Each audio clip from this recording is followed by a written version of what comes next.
अस्सलाम वालेकुम दोस्तों, आज का जो हमारा ट्यूटोरियल है इसमें हम पढ़ेंगे कि एट्रीब्यूट्स HTML के जो हमारे एट्रीब्यूट्स होते हैं वो एट्रीब्यूट्स क्या होते हैं HTML के।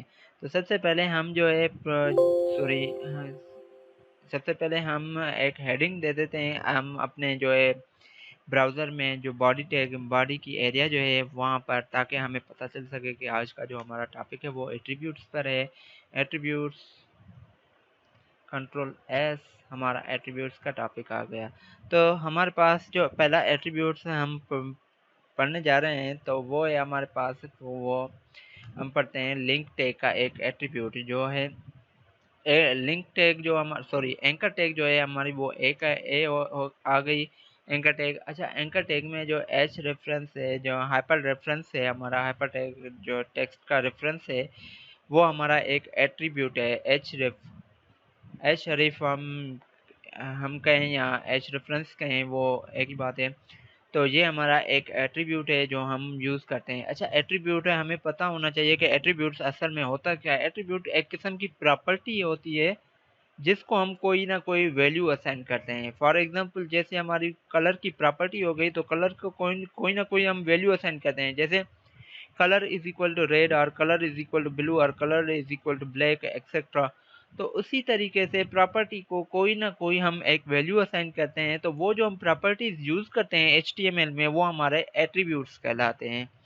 तो सबसे पहले हमने पढ़ा जो स्टार्टिंग की है वो हमने की है लिंक एंकर टैग से, जिसको हम अगर लिंक टैग कहें तो भी गलत नहीं होगा, क्योंकि ये हमारा एक और पेज को लिंक कराता है। लेकिन लिंक हम इसलिए इसको नहीं करते क्योंकि लिंक जो है हम बाज़ों का लिंक जो है हम यूज़ करते हैं। जैसे हमारे CSS डॉक्यूमेंट हो गया या बूटस्ट्रैप का डॉक्यूमेंट हो गया या जावास्क्रिप्ट एक्सेट्रा, जो उनका जो डॉक्यूमेंट हो गया तो उनसे हम लिंक कराते हैं। जैसे जावास्क्रिप्ट का जो हम डॉक्यूमेंट लिंक कराते हैं तो उसके लिए हम स्क्रिप्ट यूज़ करते हैं, और CSS या बूटस्ट्रैप का जो अगर हम डॉक्यूमेंट जो लिंक कराते हैं उसके लिए हम लिंक एक अलग टैग है जो हम यूज़ करते हैं। वो सब मैं आपको डिटेल में बताता चलूँगा आगे के लेक्चर्स में।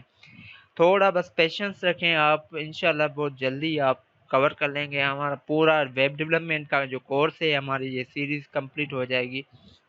तो आज का हमारा एट्रीब्यूट मैंने आपको बता दी। एट्रीब्यूट एक किस्म की प्रॉपर्टी होती है जिसमें हम कोई ना कोई वैल्यू असाइन करते हैं।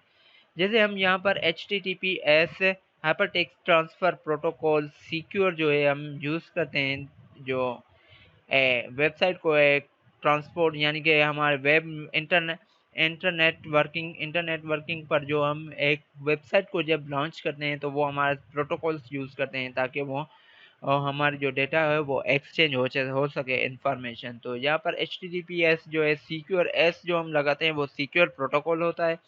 तो www.google.com। अब हमारा क्या हो गया, ये जो लिंक का एंकर का हो गया, ये रेफरेंस हो गया, वो हमारी www ये लिंक हो गई। कंट्रोल एस करेंगे तो आप देखेंगे कि यहाँ पर लिंक आ गई। अगर इसको मैं राइट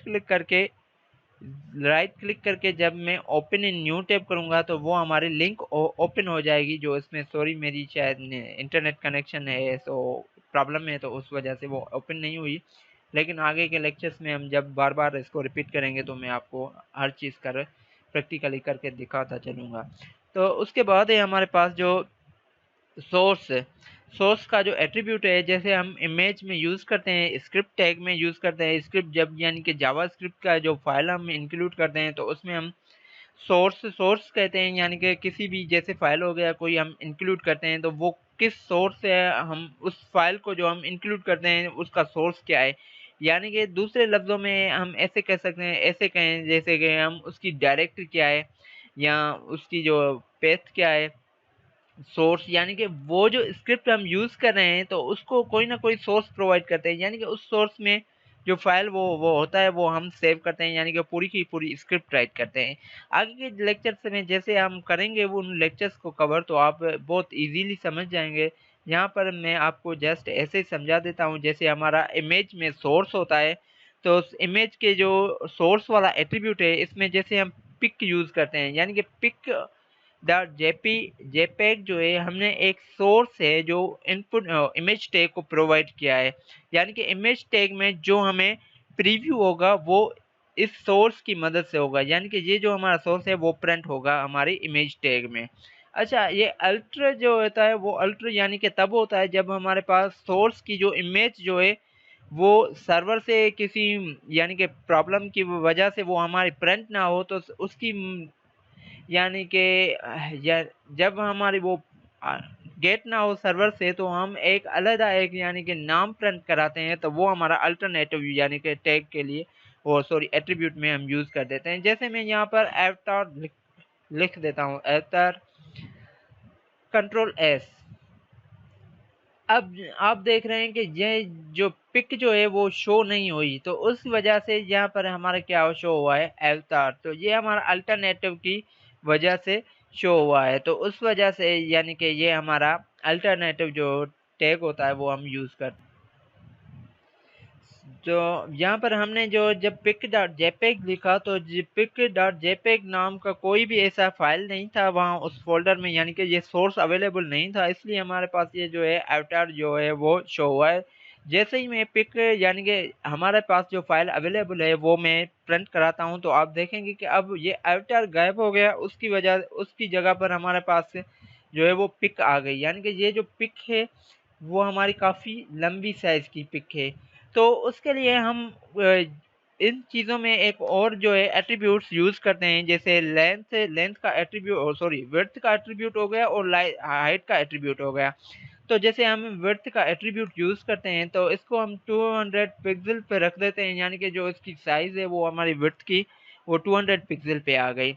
जैसे ही हम इसको सेव करेंगे तो आप देखेंगे कि ये इसकी साइज़ जो है वो 200 पिक्सल पे आ गई, और इसकी जो हाइट है वो ऑटोमेटिकली बाय डिफ़ॉल्ट वो सेट हो गई अकॉर्डिंग टू जो है वो हमारी विड्थ की। पर अगर हम इसको एक मखसूस हाइट देना चाहते हैं तो वो हम दे सकते हैं, वो हमारा एक और एट्रीब्यूट है हाइट का। जैसे हम 400 पिक्सल की हाइट देते हैं तो वो हमारी 400 पिक्सल आ जाएगी। पर अगर आप हाइट नहीं देंगे तो वो बाय डिफ़ॉल्ट एक यानी कि ऑटोमेटिकली जो उसकी रेंज में सूटेबल लगेगा तो वो आ जाएगा वहाँ पर। उसके बाद हमारे पास जो नेक्स्ट एट्रीब्यूट है, जैसे हमारे पास है स्टाइल का एट्रीब्यूट है। फॉर एग्जांपल हम H1 यूज़ कर रहे हैं, यहाँ पर स्टाइल एट्रीब्यूट लिख रहे हैं, स्टाइल एट्रीब्यूट, और इसको हम सेव करते हैं। यहाँ पर हम स्टाइल जो है वो एट्रीब्यूट यूज़ करते हैं। जैसे स्टाइल हमारा आ गया, बेसिकली ये हमारी इनलाइन CSS कहलाती है। वो मैं आगे आपका मज़ीद जो लेक्चर होंगे उनमें मैं आपको बताता चलूँगा। तो वो हाँ, ये हमारी क्या है, इसकी अगर हम पोजीशन है या मार्जिन या फॉन्ट साइज़ अगर हम सेट करते हैं, फॉर एग्जांपल इसकी फॉन्ट साइज़ हम रख देते हैं 20-30 पिक्सल्स। फॉर एग्जांपल मैंने इसकी फॉन्ट साइज़ रख दी। आप देख रहे हैं कि इससे जो हेडिंग की है वो साइज़ थोड़ी छोटी हो गई। पर अगर मैं इसकी साइज़ जो है वो हम 70 से अबव कर देते हैं तो आप देखेंगे कि ये हमारी साइज़ जो नॉर्मल जो हेडिंग 1 है उससे बढ़ गई है। तो ये हमारा एक एट्रीब्यूट है। स्टाइल एट्रीब्यूट में हम कलर, फॉन्ट फैमिली वगैरह सब चेंज कर सकते हैं, क्योंकि ये बेसिकली हमारा एक CSS का एलिमेंट है और ये हमारी इनलाइन CSS कहलाती है बेसिकली। इसलिए हमारा ये स्टाइल का हम ये जो एट्रीब्यूट है वो हमें हेल्प करता है इनलाइन CSS को इम्प्लीमेंट करने के लिए। बिकॉज जो हमारी स्टाइल के एट्रीब्यूट के बगैर हम जो है इनलाइन CSS जो है इम्प्लीमेंट नहीं कर सकते। उसके बाद जो हमारे पास नेक्स्ट था वो हमारा एट्रीब्यूट है। जैसे हमने HTML के शुरू में ही हमने यहाँ पर ये यूज़ किया है लैंग्वेज डॉट en का मतलब है इंग्लिश की जो लैंग्वेज हमने यूज़ की है इस HTML में।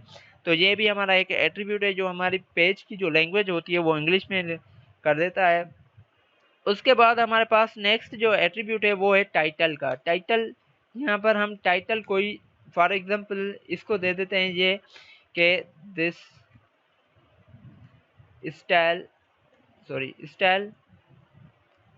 Attribute presentation. Style attribute presentation. तो ये हमारा टाइटल जो है वो फिलहाल शो नहीं होगा, क्योंकि आगे के लेक्चर्स में जब हम मज़ीद पढ़ेंगे इसके पॉप ओवर्स वगैरह टूल टिप्स से, तो उनमें हमारे पास जो है ये हमारे पास ये टाइटल टैग होता है, सॉरी टाइटल का एट्रीब्यूट होता है, तो वह हमें बहुत ये मुफीद होता है यहाँ वहाँ पर हमें, क्योंकि जो टाइटल के अंदर जो भी हम लिखते हैं वो हमें प्रिंट कराना पड़ता है, तो इसलिए ये हमें आगे के लेक्चर्स में आपको मैं बताता चलूँगा कि कैसे। अच्छा, इसमें हमने कुछ जो टैग्स जैसे यूज़ किए हैं एंकर टैग वगैरह, तो इसमें आप कंफ्यूज मत होइएगा, आगे के लेक्चर्स में मैं आपको बताता चलूँगा। उसके बाद हमारे पास एक और जो है मैं थोड़ा भूल गया था इसमें, जैसे हमारे पास है एक एट्रीब्यूट होता है टारगेट का।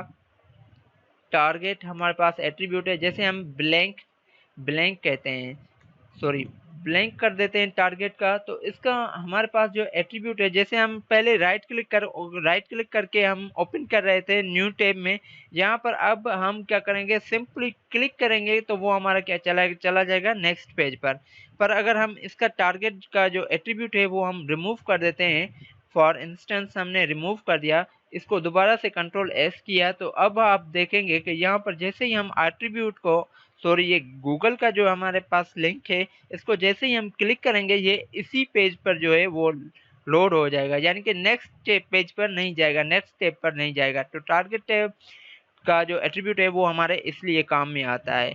और इसके हमारे जो एंकर टैग के मज़ीद कुछ हैं एट्रीब्यूट, जो मैं आपको जब हम एंकर टैग को हम डिटेल में पढ़ेंगे तो मैं आपको वहाँ पर बता दूंगा। आई होप डियर फ्रेंड्स आप सभी को ये समझ आ गया होगा। आप हमारे चैनल को लाइक, सब्सक्राइब और शेयर करना मत भूलें। Thanks for watching.